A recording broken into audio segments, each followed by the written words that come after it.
Streaming live from the CNBC-TV18 Motilal Oswal studio.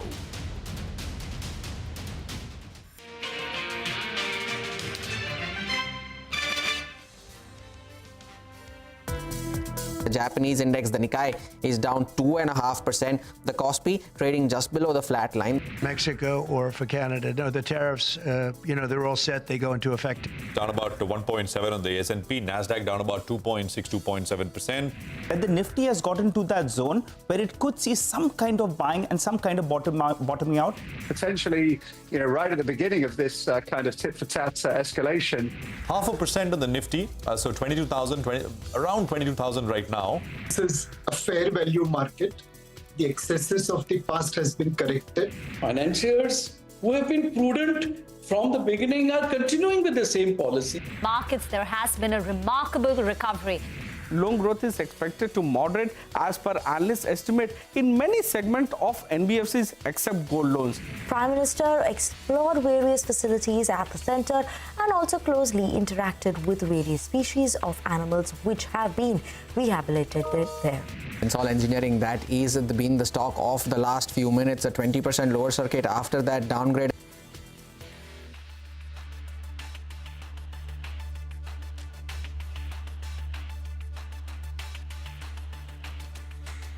Good morning. That was the day so far. Good afternoon. Yeah, it's not morning anymore, Rima. Good afternoon and welcome to Closing Bell. We're coming to you live from the CNBC-TV18 Motilal Oswal studio. I'm Rima. With me is Nigel and Surbi. And that intraday recovery that we had in the first 30, 40 minutes of trade is, we're holding on to it so far. So the Nifty is above 22,000. Still mildly lower on the benchmark indices, but the mid-cap index, small-cap index in the green, and we've got a positive advanced decline ratio. Hi, guys. Hi, absolutely. And I think Nigel and I were discussing this in the morning, and it's played as per script because that's exactly what you were pointing out, that given that this market is already so beaten down, what could have been otherwise a very brutal day with the kind of headlines we woke up to has actually turned out to be okay. And who knows, by the time this closes, maybe we're in the green. Well, the factors were in place, right? We are bouncing from oversold levels. That's not yet changed the structure because the structure continues to remain weak. But a much needed relief rally is what we're seeing. The Nifty is down only around 30 points and the broader markets, the breadth of the market is good. And I think Surbi, that red top trade did the trick as well. I told you, whatever you wear, the market will do the ulta. And for now, we have a higher amount of green on the screen. Yeah. I can wear red every day if that helps. Hello. Yeah, just make sure. but it's a far better looking screen. And actually, a couple of factors are playing in for India out here, because when you woke up this morning, whether you looked at your WhatsApp groups, you look at Twitter, you look at everything, everyone was talking about much lower levels. People are throwing in the towel, which actually was a sign that actually things are bottoming out. And also Brent crude prices, the last I checked, it is sub $71 per barrel. That's a macro tailwind, and we like that very, very much. And in addition to that, the Nifty is already down 15%. So while the globe was celebrating, we didn't really take part in that. And for the time, we just take a look at that. Brent now sub $71 per barrel. That's a kicker for India. And Europe, by the way, is down and sharply lower it opens. So the CAC... After rallying a lot in the last few days. Yeah, yesterday it was sharply higher. And today there is that unwind taking place as investors are bracing for the impact of Trump tariffs, which go live on Canada, Mexico and China, and the fear of retaliatory tariffs. China has already announced a 15% import duty on certain U.S. goods, and they've also added 15 U.S. firms to the export control list. So investors are bracing for the impact. In Europe right now, frontline indices are down more than about 1%. Asia has largely closed in the red. Nikkei is down 1.2%. Hang Seng down close to about a third of a percentage point. But they too managed to recover quite a bit from the day's low. Shanghai actually is in the green now in terms of closing. But what should you do right now? Is it time to stay on the sidelines? Is this a buying opportunity? Last hour trades with Mitesh now up for you. So Mitesh, good afternoon. All the action took place in the first, 45 minutes. Then things turned quiet. Markets moving in a tight band. And once again, you're seeing some buying interest. So what's the approach? On the index, are you getting more confident to go out there and buy? Good afternoon. I'm still waiting for, some kind of a reversal to be triggered. We've not fallen today is a good thing, but I was hoping that the Bank Nifty at some point in time will clear 48,400. It didn't happen. It attempted first around 10 o'clock and then again around 2:15. We got a high of 48,355 and 375 respectively. But I think, once you get the price to start getting and capturing some supply pivots, I think that will show strength and just not suggest that this is just a bounce back from oversold level. So that trigger is still pending for me. But a lot of stocks I think are showing good traction, so we'll take some long positions over there or suggest them. ABB for me is a buy with a stop at about levels of 51.30 for targets of 53.80. And the other one which I like is Chola Finance. That's one stock which is not corrected. It's been making fresh highs. So buy here with a stop at 14.34 for targets of 14.80. Okay, all right, Mitesh, got that. Thanks very much. We'll come back to you for some more trades. By the way, Mitesh, before I let you go for now, just a word on the two-wheeler majors, the biggies. There's a big slide that's underway on Bajaj Auto and Hero Moto. The numbers were weak for February, we know that. But just technically, how do these two look? Extremely oversold, Surbi, but they've broken all the weekly and the monthly averages as well. Bajaj Auto, if you look at it, peaked out in September at 12,775, and since then it's nearly down about 40% plus, and there's still no sign of reversal. Though the only good thing is that it's so oversold that it could give a good bounce back. But my sense is that it'll just be a bounce back. So the broader trend is very, very negative over here. Similarly for Hero Motors, also if you look at the charts. The stock peaked out way back in September end and at a price of in excess of 6,000, and now we are down to about 3,500 with a very similar chart setup. So I would avoid them. I think if somebody's stuck, use any 5 to 7% kind of a pullback, bounce back to sell and exit. Okay, all right, Mitesh. Thanks very much. We'll come back to you in a bit for some more ideas. Right now, market's holding fairly steady. Now, what are the signs that a market could be turning around? Ramdev Agrawal of Motilal Oswal Financial Services says that promoters could start buying their own stock from the market over the next 2-3 months, and that could be a significant indication that maybe we're past the worst. Take a look. In 2-3 months' time, when promoters will actually come to buy, because they're the guys who are the smartest. They know the value of the company. So when the promoter starts buying, so actually you start seeing that selectively in the companies, promoters will start buying. And those are companies to track. It's a much bigger game. So, the irrationality which was there, where because of lack of supply, the irrationality in terms of pushing the stock price of multiples to 70, 80, 100, irrespective, that was wrong. So that will correct. Even that is behind, I'm telling you. It will correct. What has to be corrected will get corrected. All right, so when promoters start buying their own stock, maybe that's a big indication that the worst is over. Now, Nigel's been looking at some of the companies in the metal space, right, where there's some evidence of this already happening? All the spaces, actually. Surabhi, just last week itself, since the mood was very, very somber, I said, let's go in and look at where the promoter is buying into their own stock. I'll tell you what, there are a lot of buy and sell side analysts.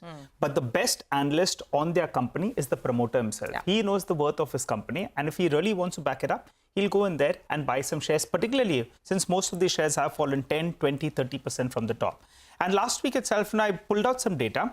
Now, before we get to what happened in February, just yesterday, post-market hours, TD Power, that's one of the promoter entities, they went ahead and they disclosed they bought only 15,000 shares from the open market. The market likes that. They saw that filing yesterday, and this buying was done in February, but the filing was given yesterday. So that's why that stock, in fact, it's taking some heart from it. It's up close to around 5%. But there have been some larger promoter buys that we saw in February. Case in point being JSPL. I recall their numbers that they gave had caused a bit of a scare because of the capex that was up. The promoter came in there, bought close to 100% from the open market in the month of February.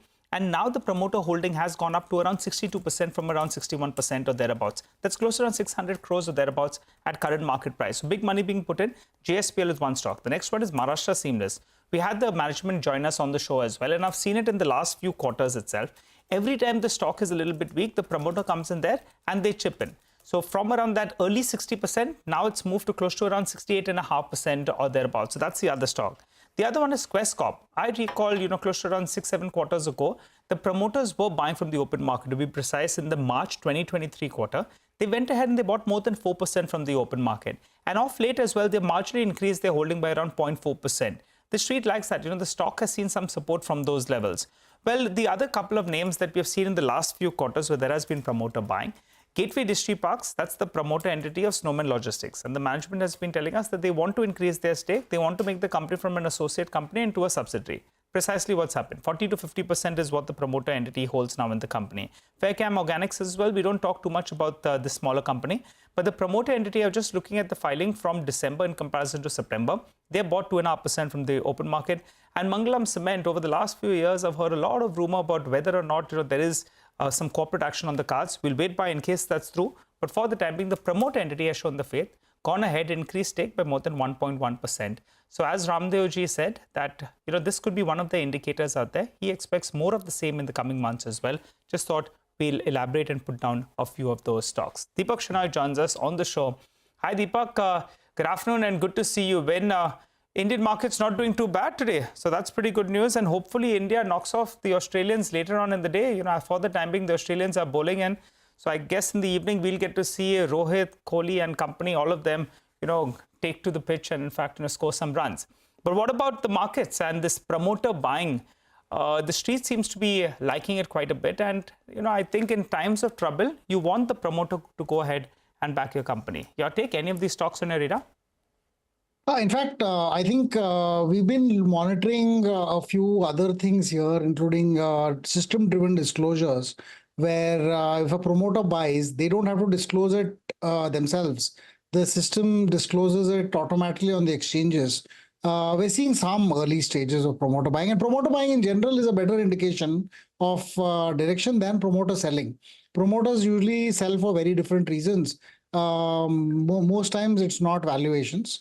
But when they buy, it's typically that they find value in the stock and they want to increase their position and so on. So I think promoter buying is actually a good thing, but it's very, very early right now. I think we've probably seen the first signs of something. In general, I expect to see a lot more happen in March, because most companies don't allow promoters to buy until the results are announced. So there'll be a window after April 1st till when they announce results, when they will not be allowed to buy their stake. So they will be able to only buy now. So this will be a month where I think we'll track the activity a little more. We don't have any positions in the stocks you mentioned, but we're looking at a lot of the companies where we're interested, where we're seeing, we're looking for whether promoters start to buy in that space. That gives us some more of an idea, maybe not, some confidence more than anything else. But by and large, I think the numbers are not significant right now. All right. Deepak, I wanted to ask you about the two-wheeler majors. Clearly the street is quite cautious on them. Bajaj Auto, Hero MotoCorp, in a market that's actually recovering, both those two are seeing aggressive selling pressure. And the fear is that the economy itself is slowing down, which could be a factor on a temporary basis. But how would you approach these names? Bajaj Auto is now at a 52-week low. We had the management, Mr. Sharma, earlier today, and he was actually saying that he'll treat this as a one-off, and he's actually optimistic about the path ahead from here on. Your take? So, I mean, they've had a very disappointing February as well. I think, Nigel, we've seen the numbers. Hero was not good at all. The rest were okay. I think at some level, there is not yet a meaningful recovery in auto two-wheeler sales since 2018 or so. I think if you look at the numbers, at one point, I think there was 7 lakh two-wheelers sold per month. And since then, we've really not been able to come close to that figure. More than 8 years, or nearly 8 years now, or 7 years now, since those numbers have come, and we've had a very prolonged slowdown.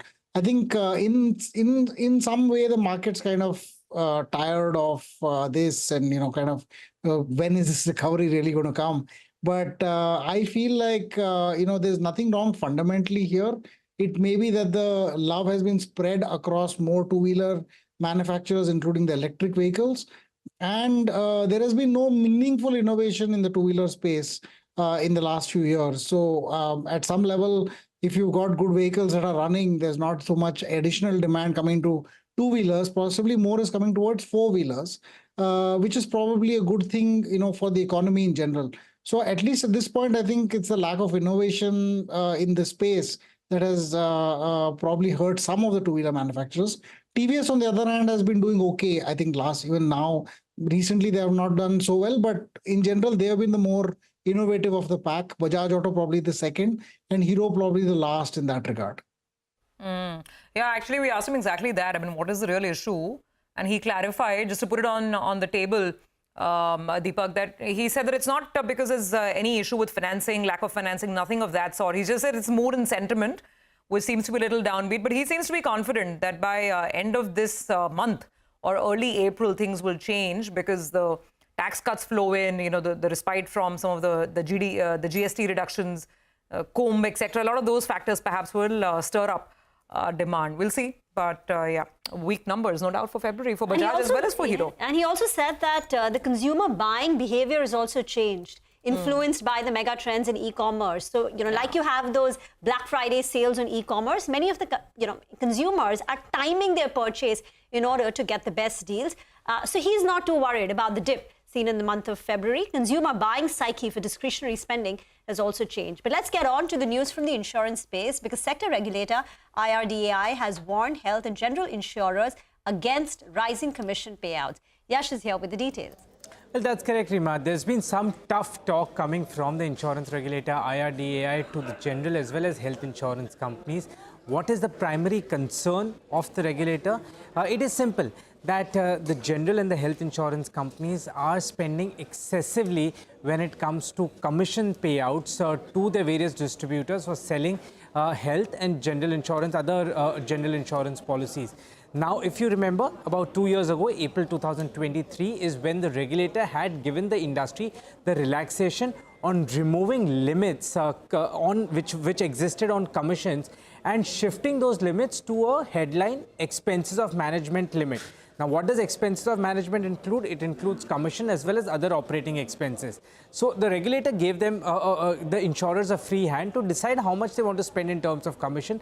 But at the same time, on the headline with respect to expenses of management, it should remain under a certain limit. Now, what the regulators observed in the last 2 years, as per our sources, is that the insurance companies are spending excessively when it comes to the commission that they pay out. Compensating for that excessive commission payout, they are reducing the operating expenses and hence staying under the headline limit of expenses of management. What that has done, according to the regulator, is that it has restricted the premium pricing or the premiums that policyholders pay towards various insurance products. It has restricted those prices from coming down. Hence, the benefits haven't really been passed on to policyholders. The regulator has done some tough talking, saying that reduce the commissions, contain the commissions that you're paying. Otherwise, it would be forced to bring back those limits on commission level itself, moving away from that relaxation of fixing the limit on the expenses of management side. The review for the expenses of management regulation happens next year. That is at an interval of 3 years from 3 years ago when it was implemented, 2023. And hence, this could come under the review where the regulator could decide on changing those limits and putting it back on the commission level itself. Yash, I just want one clarification. If you could just demystify this. Now, even though the commissions have gone up, what you're saying is that the insurers are still they're still within the headline cap, correct, which is total expenses. So how is that impacting premium pricing? So it is very simple. Just to demystify the concept of total expenses, it includes two things: commission as well as operating expenses. Now, commission is something which directly impacts the price of the insurance product. So if a product is selling for 100 rupees of premium, 8 rupees is, let's say, assuming the commission which is paid to a policy holder, it is 108 rupees, right? If the commission becomes 11 rupees, then the cost of the product for a policy holder becomes 111 rupees. At the same time, if the commission is reduced to 6 rupees, the cost reduces overall cost to the policyholder to about 106 rupees. And that is where the regulator is saying that the commission is not coming down, and hence the cost of the product, which is the premium to a policyholder, is not really coming down. Okay, got it. So basically, the pricing is far more directly linked to the commissions than to overall headline expenses. Got it, Yash, and that's why the regulators sort of not too happy with the way this is going. Thanks for that story. Deepak, insurance. Let's talk general and health first, if you have any interest over here. Never a dull day when it's insurance, right? Either regulation or taxation or something or the other is always happening. Your views, general insurers? So I haven't seen anything major in general. We don't have any exposure in general. Is there something that has happened recently? I've not paid too much attention. No, Deepak, this was just a story that our colleague Yash had just put out, where he was explaining how the regulator is watching the high commissions very, very carefully. Yeah, Okay. and maybe, it comes down with some sort of definitions because those commission levels are high, which is why premium prices are quite high. You don't have any exposure to general insurers, life insurers, or a platform like PB Fintech. Any thoughts there? Yeah, no. So I think general. I mean, we have exposure to life insurance companies, but then in general, I think the commission structures has gone through a very different sort of a route. If you remember 2 or 3 years ago, there was this issue where a lot of these companies got GST notices because they were as something that was not commission but was marketing expenses, and marketing expenses were capped to a certain level, and therefore, a lot of these rules were requested to be changed. Eventually, what the insurer IRDA said was, take the total marketing expenses and put it under a cap, and in general, don't try to put sub-level caps for everything. And now it appears that the commissions that are paid to intermediaries is the problem. So they have kind of warned about it. So typically regulators do initially warn. There are a lot of times when commissions are introduced at a very high level in certain products. ULIPs at one point used to have 100% commissions on the first year or first 2 years of premium. So your money would only get allocated to something that's invested about 3 years after you start paying your premiums. Then IRDA came down harshly and things have improved since then. So I think now what they're doing is just warning people that, if you introduce high commission products, you'll have trouble. Companies that are either wealth managers or people like PB Fintech perhaps will see the impact of it either directly or indirectly over a period, especially if regulation comes in that limits these numbers. Well put. Thank you, Deepak, for explaining that. And thank you for joining us today. We'll slip into a very short break. Before that, here is a message from us. Parity isn't just a goal. It's the key to unlocking new possibilities. HSBC presents CNBC-TV18 Future Female Forward, the mega summit co-presented by Cognizant, where we will discuss what it takes to close the gender gap and create lasting impact. Tune in for this game-changing dialogue live on CNBC-TV18, 10th March, 5:30 p.m. onwards.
Welcome back. Well, the market's still sitting with a cut-off closure around 20 points or thereabouts. I guess, won't be surprised if by the end of today, actually, we move into the green. That's the kind of market that we have today. We had a pullback and we're sustaining out there. Just one more point, these OMCs, they're rejoicing this fall in crude oil prices. If you look at BPCL, HPCL and IOC, I recall, at around 950, 920 as well, we had pointed it out that these could be the stocks to track. All of them are at the high point of the day. Even I think Interglobe has moved up. Temporarily had a bit of a pullback. But I think that one, because this means that the ETF prices as well will be well behaved going ahead. So that one's up close to 3%. And we know that the traffic has been very, very good. Aditya Sood, fund manager at Incred Asset Management, joins us on the show. Hi, Aditya. Good afternoon. Good to see you win. A far better day to join in, Aditya. The markets have been bruised and battered actually in the last few trading sessions. The mood has been very, very somber. Tell us, how are you all approaching markets? Are you all buying, sitting on cash? Do you think the time has come now? I think so. It is a bit of combination of both. One is that, since March of 2023, when markets went relentlessly up for 16 to 18 months every month, who would have thought that we can have, 5 months of Nifty going down, every month on month. Normally in a bull market, you have an element of markets rallying, once, you have seen bit of oversold territory, but this time around, obviously, the fall has been relentless. Obviously, the framework that we have been using is that, every bull market has a element of correction that comes through. Bull market corrections are very, very sharp, treacherous. I think so. It is about time wherein investors start to think more about return and less about risk. Possibly, risk has already played out in the portfolio in the sense that, many stocks are down, 30-40%. Another thing that we are very anchored towards today in this environment is that, you had 4 years of 25% plus earnings growth getting delivered in the market. And obviously you had certain sectors which delivered, earnings growth in excess of, 30-40% also. That obviously created excesses in the market. And we are in an earnings reset environment now. So I do believe that coming 2-3 years are going to be very, very different than what we have seen, post COVID, in terms of earnings growth environment. We are watching out for companies in this environment wherein multiples and earnings both have been cut, and whether promoters and insiders start to buy. I think so. This is a very, very interesting combination to look out for, and obviously that would mean that you could have asymmetric return opportunities as we move forward. Over next 6 to 12 months. Aditya, you said it's going to be very different next 2 to 3 years. It's going to be very difficult or different? I think so. Different and difficult both, in the sense that once you have this environment. So if you look at the earnings growth trajectory broadly, last 10 years, we have compounded at 12% CAGR, which is nothing but the nominal GDP growth rate in the country. And you had 4 years wherein, earnings compounded at, in excess of 20%. Obviously, that led to, sort of excesses coming through. But I think so. We would like to be in areas wherein earnings are fairly protected or insulated. So that is point number one. Point number two is that, obviously the valuations are much more reasonable, not necessarily in the new stocks, in the set of stocks that we already own, than what they were, 6 or 9 months back. And these companies, as long as they continue to deliver on earnings growth rate, I think so, we would be better off in comparison to the market. So Aditya, in terms of fresh allocation, are you buying more of the same? Because we've spoken about stocks like Newland, Thyrocare, Federal Bank, Tejas. These have been some of your bets in the past, which we've discussed. So are you buying these, topping up these, or are there any new ideas, any fresh purchases, the first time investing in any stocks? And tell us about them. Yeah, so essentially it is a two-pronged approach. One is that we are looking at areas wherein there have been, combination of earnings getting brutally cut. Obviously, MFI is a sector, wherein earnings and multiples both have been cut. And, now they are, most of the, sort of MFI companies are trading at closer to the low that they made during the COVID time. So that is one example. We find value there, not necessarily that we would, go down the ladder. Essentially we would buy the MFIs which have managed or who have a consistent track record over the last 4 or 5 cycles of managing asset quality well. So, that is clear-cut example. The second example also is, areas wherein we see a very good dividend yield. And in a market like today, that dividend yield is going to, be a combination of having support in terms of stock price. Secondly, we are closely looking at insider buying data. So if you could get promoters who are backing their companies essentially and buying more of the stock that they already own, it is a very, very good combination. So if you look at, some of the PSU names today, essentially I can find stocks which are trading at a low double-digit PE valuation and having 3.5%, 4%, 5% dividend yield potential. Obviously, OMC is being, one of the areas which is looking very interesting from a dividend yield perspective. A large cap like Vedanta, offers considerable value purely if you look at, dividend yield today. So essentially, I think so. These are areas wherein you can do some value buying. And this market is meaningfully different because in the past, 6 months back, had you imagined that, you can find a dividend yield play with a low price to earnings multiple. Today, possibly, whatever way you want to position yourself as an investor, it is possible to construct a portfolio. Be it a dividend yield investor, be it a growth at a reasonable price investor. You can position yourself beautifully in this market. Okay, so at least it's got some excitement going for real stock pickers. That's what you're saying, Aditya. Got that point. So dividend, you've given some examples, Vedanta. You're saying could be an example where the dividend yield play can work really well. Also, of course, company is going through its own, corporate restructuring, and then the division has to happen in 5 different entities. But on the other piece, growth at reasonable price, because that almost never was happening in this market for the last 2-3 years, right? Give us some examples of that, where there's growth, there's some valuation comfort, and things are looking not too bad. Sure. So essentially, if you look at our top holdings like Indraprastha Medical, Tejas Network, or, Newland Labs, I think so all the 3 stocks fit into that category. So if you look at, Newland as a case in point, last year they made a profit of 300 odd crores. Our forecast is that, possibly we are looking towards, doubling the profit trajectory over next, 2 to 3 years. If I compare Syngene, Newland and Divi's, in terms of the ROC profile of these companies, because each of these companies are very similar in terms of, bucketized into the CDMO play category. If I look at the PE ratio, both on forward and trailing basis, I think so Newland is the cheapest of the lot, possibly the highest return on invested capital. And if I look at the EBITDA margin profile also, possibly, it is very, very attractive. Similarly, if I look at essentially Indraprastha Medical and compare it to the hospital universe, the multiple is half of the universe. The ROC is double of what the universe is generating. And I think so the earnings growth profile is going to be materially different over the next 4 or 5 years once they get into the capex mode. They have not done any capex for practically last 25 years, and now they are getting into a free cash flow yield zone of 8% plus.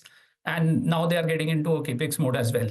So I think so these are very, very interesting opportunities, because what it essentially also means is that you are buying into a combination of earnings growth, which is superior than the market earnings growth. So, the second thing is that, superior quality in terms of, return on invested capital.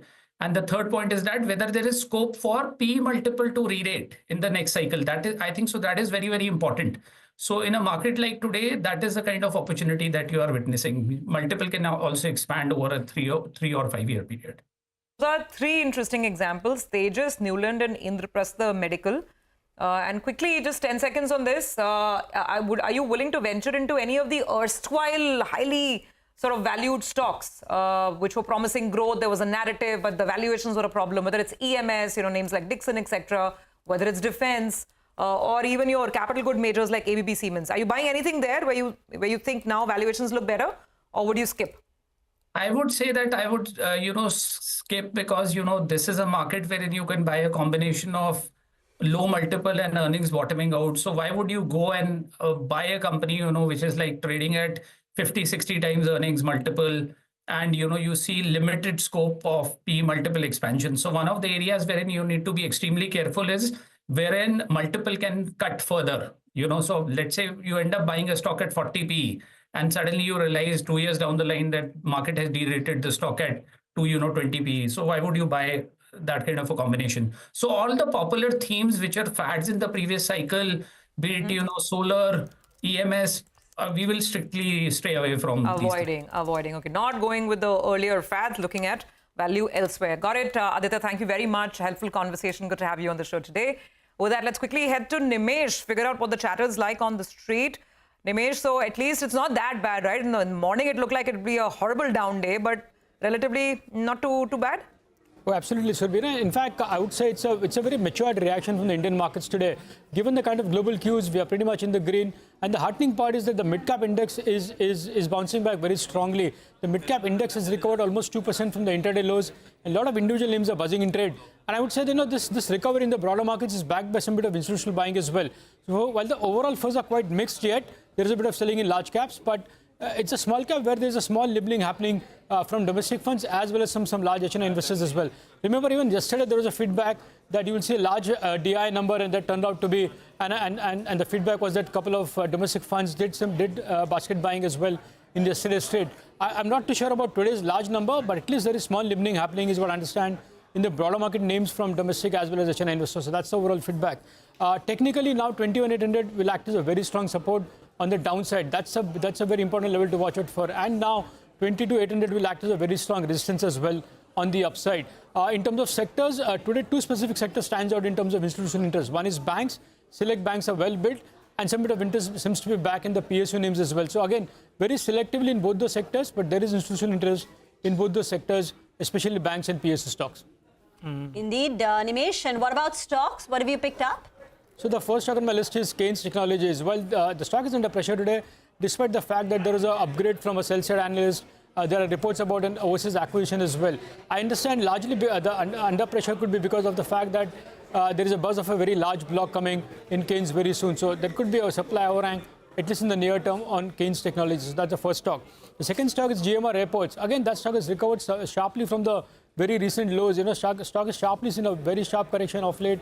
And now at these levels, some bit of HN interest seems to be back. I understand a very large influential investor has started buying or nibbling into GMR Airports at current levels. So that's the second stock. Third, Jyoti CNC and India Cements. Both these names stood out for me because there are very small buy flows, but look at the reaction in both the names today. Jyoti CNC, last I checked, was up 16%, and so was India Cement up 12-13%. So even though there are very small buy flows, but at least the institutional interest is back in some of those mid-cap and small-cap cash stock names. So that stands out for me. And the last is Biocon. Within the pharma names, again, it's an extremely beaten down stock now, and now at these levels, some bit of HNI interest is back in Biocon. So that's the reason why even Biocon is buzzing in trade today. All right, Nimesh, I'm waiting for to hear what I heard a month or so ago when you said, Nigel, today I'm sticking my neck out and the FIs will be buyers. It's been a while, Nimesh. Let's hope in the coming weeks we hear that again from you. Well, Nigel, it's been a long while. The day I have a feedback, Nigel, I will tell you. I mean, again, this is all the feedback that I pick up from institutional dealers and sources. So the day it has to happen. See, yesterday I was quite confident that the DI number will be strong, and it turned out to be. Bang on, Nimesh. Thanks a lot for that. Well, time to slip into a short break. Up next, Prashant has two very special guests waiting by to discuss the big global reset. Slip into that break, come back. Prashant's waiting for us on the other side.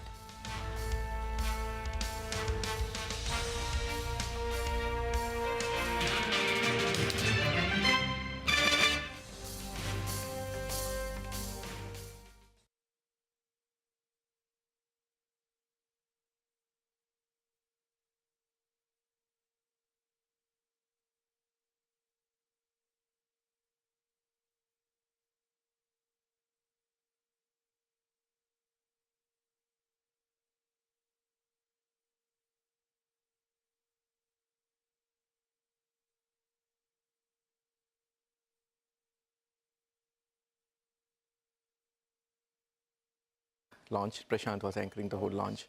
The MISTIX one. MISTIX one, yeah. So how's the book doing in the bookstores? Yeah, sold out Amazon. You don't get it anymore. Really? Yes. How many did you print? I don't. I'm not too sure how many, but yeah, it's a sold out. Yeah. That's amazing. Yes, it's amazing. Louis, just maybe unbutton the jacket because it's looking a little... Oh, yeah, it's creating a bit of a... Yeah, but then my stomach comes out. No. Hassan, my stomach should not show, huh? Yeah. So Hassan has to show one stomach and it's me now. I'll just suck in my stomach for 30 minutes.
Hello and welcome to this special program. We are calling this the Global Reset under Trump 2.0. I'm Prashant Nair. The new U.S. administration under President Trump seems determined to upend the world order as we know it. From tariffs to security alliances, everything seems to be up for negotiation. How does one navigate this changing environment? That's the big question. I have with me someone who tracks all this very, very closely. Louis Gave is the founding partner and chief executive officer at Gavkel Research. Gavkel is a financial services company. They do research in global markets, global economics, based out of Hong Kong. Gavkel is widely followed for their institutional research, commentary on daily global macro events, and of course some of the bigger trends as well. I also have with me Manish Bhandari, who's director at Valum Capital, a fund management business based right here in Mumbai. Gentlemen, great to have both of you here. Thank you very much, Louis and Manish. Thank you. Thank you for hosting us. Thank you so much for having me. Having us. This is an extremely interesting time. A lot of things, everything seems to be changing. It sure is. Definitely keeping busy. Lots to think of, lots to write about, lots to stay in business for. So let's start with what is most current, most recent, right? Tariffs, Louis. How real are these tariffs in terms of their durability? Yep. Because the Canada-Mexico tariffs and, of course, the 10% extra tariffs on China, they seem to be motivated by essentially stopping the flow of illegal drugs into the U.S., right? It's not to raise revenues, at least that's not the stated objective. So is this going to off-ramp at some point, or you think this is here to stay? These tariffs particularly. I think you put your finger on it. The big question is, are the tariffs a tool towards achieving something, or are they the end goal? I think so far, there's still a lot of signs that Trump is looking at tariffs like a tool to achieve something else. Now, fundamentally, what does Trump really want to achieve? I think the first goal right now, what seems pretty obvious, at least to me, is that contrary to Trump 1.0, who kept tweeting about, the stock market making new highs, and what they're really worried most about is three things. They want to get the bond yield down, they want to get the US dollar down, and they want to get the oil price down.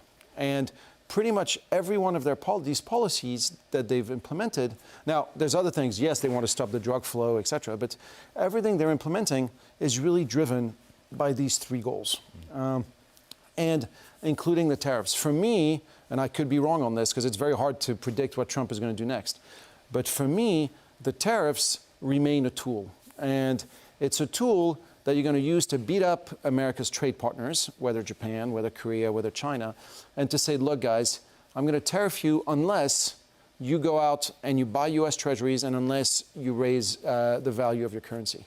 I think the next few months we get a lot of this until basically Xi Jinping and Trump meet in May, and then we'll have a better outlook on whether tariffs are here to stay or whether some kind of Mar-a-Lago Accord, to use Scott Bessent's term, whether some kind of Mar-a-Lago Accord gets achieved. Are the three things you mentioned consistent with a higher stock market? I don't think it's as much of a priority, to be honest. That's an interesting, important point, because, I mean, the general assumption is that he's very focused on the Dow being at a new high. It's like a point of pride. But you're saying actually the target this time is not higher stock markets, it's lower cost of borrowing. I think so. You'll notice this time he hasn't tweeted once on the level of the stock market. Okay. You've had tweets from Elon Musk, you've had talks from J.D. Vance, from Scott Bessent, from Trump himself on the 10-year yield. And I think the reason for that is actually the setup today in the U.S. is completely different. Yeah. The big problem is in the second half of this year, you have a massive amount of debt to roll over. Because remember, in the second half of 2020, interest rates were at record lows. Every single U.S. corporate went out and issued debt. You know, when interest rates were below 2%, you're a CFO of a company, it'd be criminal not to issue debt. They all did it, and most of corporate debt in the U.S. is 5 years. So now, these guys all have to roll over the debt in the second half of 2025. If they roll over at much higher rates, that means that CapEx is going to get cuts. That means that employment is going to get cut to pay for the debt. They have to get the cost of debt down. Without that, you're facing a really bad 26, and guess what happens in 26?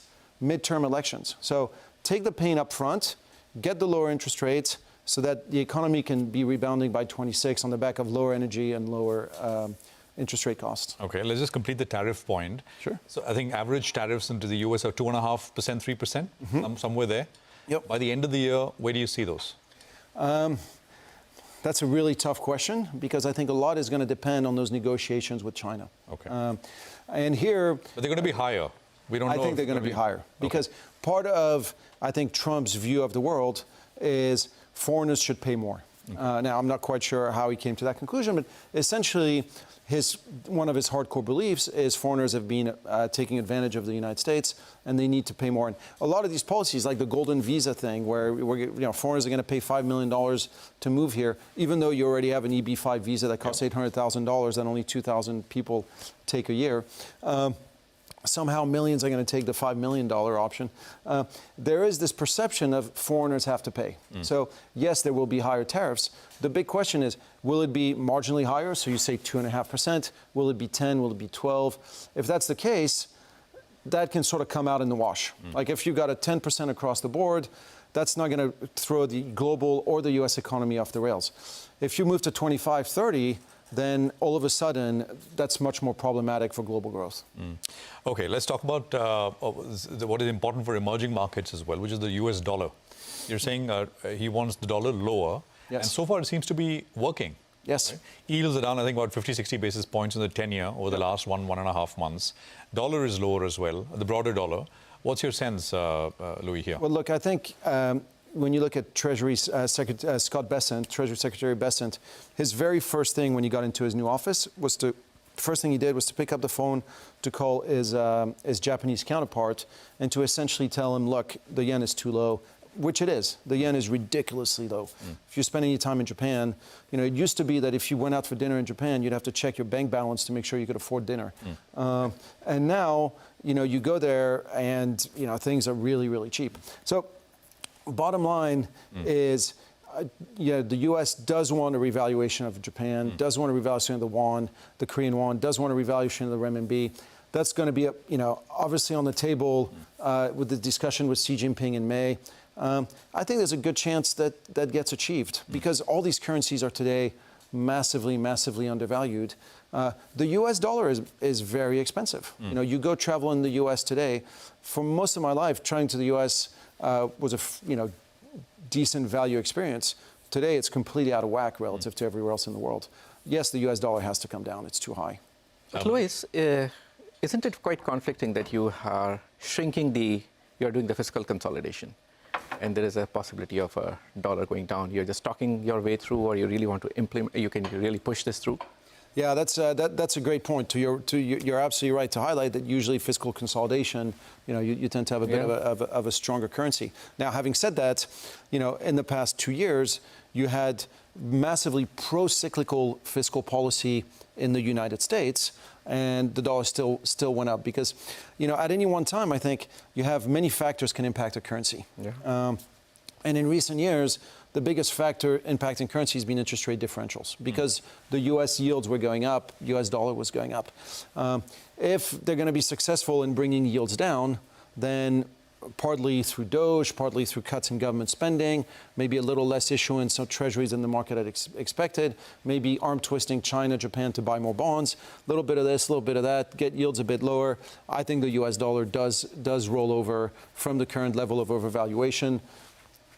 I think it's happening, actually. It's already starting. And I think it'll be good news for capital flows into emerging markets if that would have happened as well. Of course, I mean, the other stuff will play out as well. The other thing is the market here in India has been weak. I mean, I think the market here in India and the US have been very, very tightly correlated. Two best performing large markets in the world last few years. But here we've started to pull back. US, I mean, the S&P is just under 5% away from its all-time highs.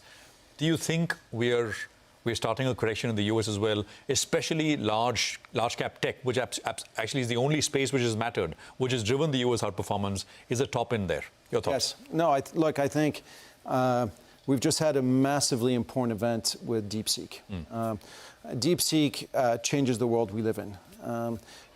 It changes it on many different fronts. First, until DeepSeek came around, the perception was that the US could contain China technologically. The fact that China all of a sudden shows that it's at the same level on artificial intelligence as the US shattered this illusion.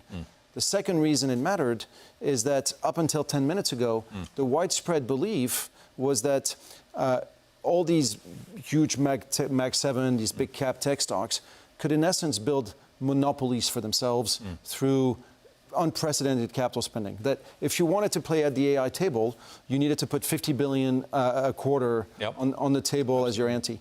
DeepSeek has also shattered this belief. And so all of a sudden, the idea that you can spend your way into building a monopoly for yourself, into building ever bigger moats, has been completely undermined. And I think with that, you have started to see a rotation in the market where, indeed, investors start to say, well, hold on. If Microsoft, Google, Amazon, if they're not going to be the massive monopolies I thought they were, do I still want to pay 35 times earnings, 40 times earnings? Especially if at the same time, you're starting to get other stories around the world. Now, you pointed out, in recent years, there's been only a handful of stories. There were really three. It was gold, US tech, Indian equities. That was it. Like anything else you did was kind of lame. But now what you've seen is while the US starts to fiscally tighten with Doge, China is fiscally easing and starting to do a lot of pro-consumption measures. Europe is fiscally easing. And so as the fiscal easing shifts from the US to China and Europe, lo and behold, China and Europe start to outperform.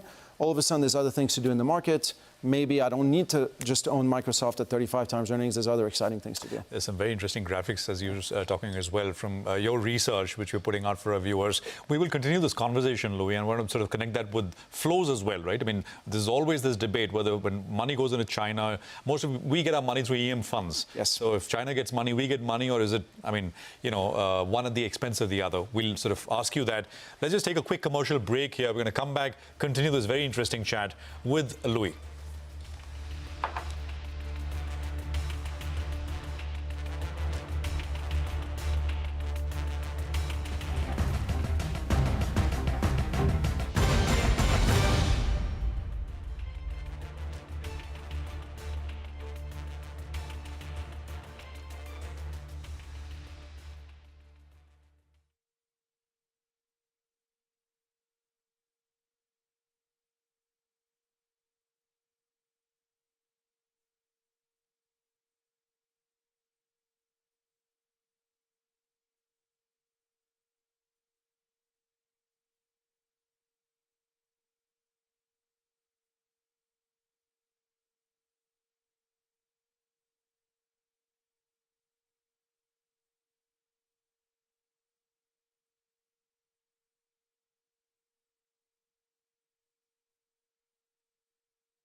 Welcome back. We're in the final leg of closing bell, and the market for the time being is, trying to hold on to a little bit of green, though there's some volatility. Nifty is now about 40 points lower. So let's see what the final close turns out to be. Jay Bala is with us.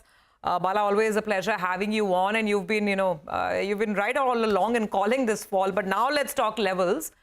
We were speaking to someone yesterday who was also looking at some technicals, and that one view was that we will actually go past the election day lows as well, and then only find some support around 19,500. But I don't know. I mean, you tell us how close or how far away from the bottom are we? Thanks, Sophie. Good to be here. And I know you guys have been quite graceful in acknowledging that I called it correct. And when I called this markets to decline, Nifty to decline to 21,280 on the 1st of October, the Tuesday 1st of October, I had three options in front of me. One was this 26,277 was a long-term top, very long-term top. And the second one was a deeper correction than I had projected. And the third one was the one correction I projected to 21,280. The reason I'm bringing this about, the market has come to where it is now with a very strong momentum. The momentum is intact. So usually momentum wanes when the market's trying to bottom, but that sign is not there yet. So the next character of the bounce the market does is going to be extremely crucial. And if it were to be corrective, I mean, it's a technical term, and that evaluation will be done by technicians, and we can conclude after that. But if it were to be corrective, there's a good possibility that this correction is likely to drop to something like 17,800 on the Nifty.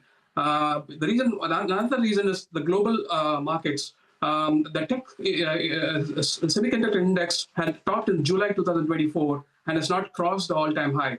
And I can conclude from the monthly charts of the semiconductor index and the NASDAQ 100 index, there's a very good possibility that the recent highs of July in the stocks and in December in the NASDAQ 100 is a long-term top.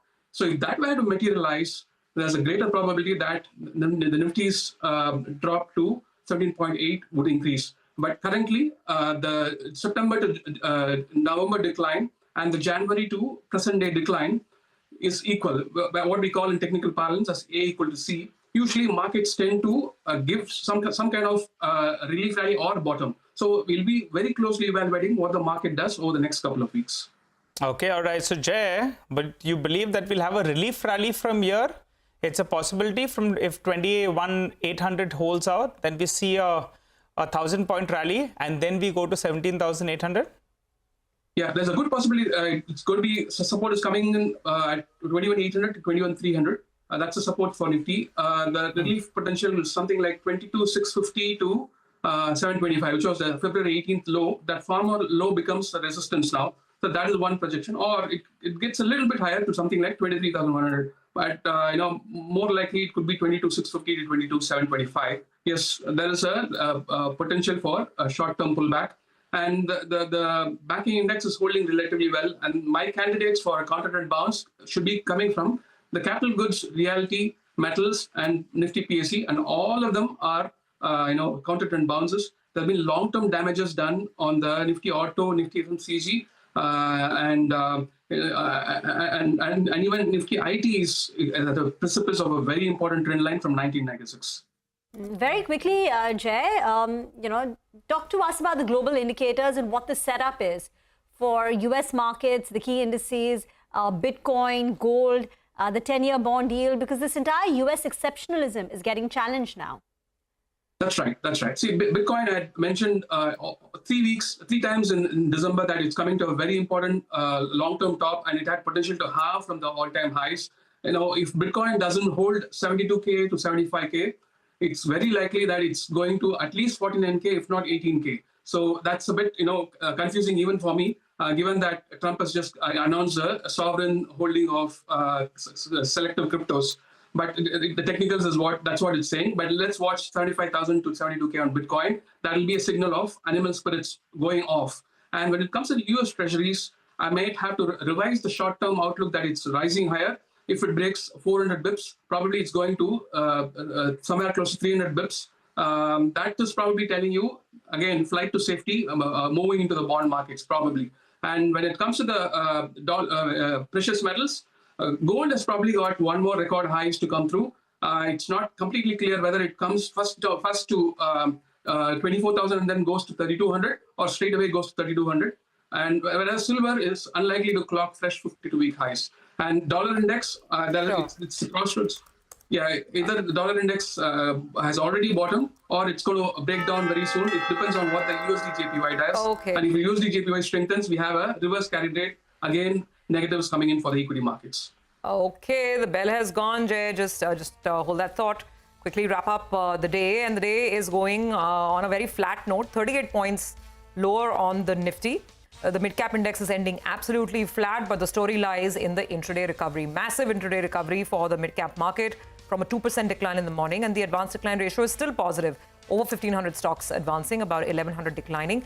Just very quickly, some trends. PSU stocks have done really well today in the recovery. So the likes of SBI, BPCL, BEL, Coal India, ONGC, Power Grid, long list of winning PSUs. The auto majors, and especially two-wheeler makers, they have received a bit of a drubbing. Bajaj Auto is ending 5% lower. Hero is about 3.5% lower. Eicher is down. Maruti is also down. So these have been the weak hands. And then, of course, some of the big boys that have been sulking today. Lever, Reliance, ITC, Infosys. These are some of the weak names on the Nifty. But, of course, a very good day for the mid-cap market. Well, that brings us to a close and closing bell. Thank you very much for watching. But don't go anywhere, because on the other side is Markets Forward.